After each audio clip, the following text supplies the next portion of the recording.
Squid Game Season 2 is packed with hidden detail that completely change what we thought we knew. From secret manipulations to deeply symbolic moments, here are 15 details that most people missed. Player 1 was manipulating Gi-hun from the very beginning, using subtle psychological tactics to control his emotion. Did you notice his hairstyle? It's eerily similar to Sang-woo. This is not a coincidence. It's a calculated move designed to subconsciously remind Gi-hun of his childhood friend, pulling him deeper into the emotional web of the game. Every small decision Player 1 made wasn't random, it was part of a grander scheme. The milk scene is more than just a callback. He willingly hands his milk, subtly testing his reaction. It's almost as if Player 1 is pushing Gi-hun down a specific path, guiding him toward a destiny he doesn't even realize yet. In Episode 5, a simple conversation about age hides a powerful cultural moment. Thanos and his group are discussing hierarchy, and when they realize the girl in their group is the eldest, they insist on calling her Nuna, a respectful term for older women. At first, it seems like nothing, but the impact it has is huge. Immediately after, the scene cuts to Player 120, a transgender woman being addressed as Ioni, a term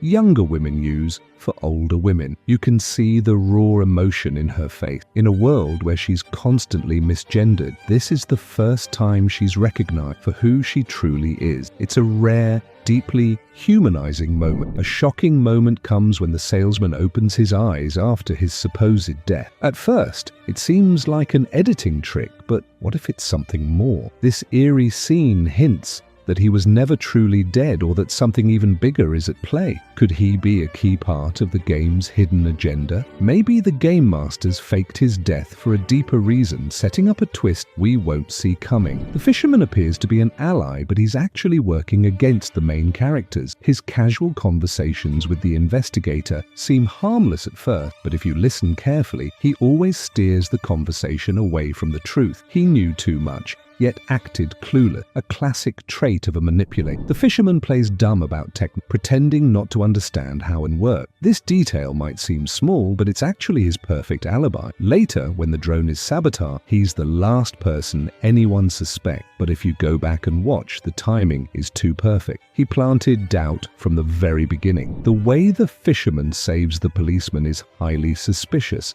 Out of hundreds of islands, he just happens to be at the exact right place at the exact right time. This is no coincidence. He was likely sent by the frontman himself to maintain control over the situation. The entire rescue might have been staged from the start. The task force was never meant to find the island because the frontman had already set them up for failure. He planted a tracker in the bay, monitored every move they made, and when they got too close, he triggered a perfectly timed explosion. It wasn't just a warning, it was an orchestrated event to erase any evidence. The salesman's hands reveal a shocking truth. When he hands a homeless man a coin, the calluses on his fingers are clearly visible. These aren't from hard labor or training, they come from slapping recruits every single day. He doesn't just do this as a job, he enjoys it. This suggests that the salesman is more than just a recruiter. He's a believer in the game, fully invested in its twisted philosophy. The Russian roulette scene with the salesman is more than just a game. It proves a terrifying truth about Gi-hun. He had a clear choice. He could have shot the salesman, taken the invitation and escaped, but instead he let fate decide for him. This moment reveals that even after everything he's been through, he's still addicted to risk. It's a chilling reminder that some people never truly escape the cycle. The frontman's control over the game is terrifyingly precise. He changed the Squid Game number on the cast to 456, making sure that Gi-hun remains at the center of everything. Was this a random change, or was he purposefully manipulating Gi-hun's fate? The deeper we look, the more it seems like everything was preordained from the start. A tiny but crucial detail in the second game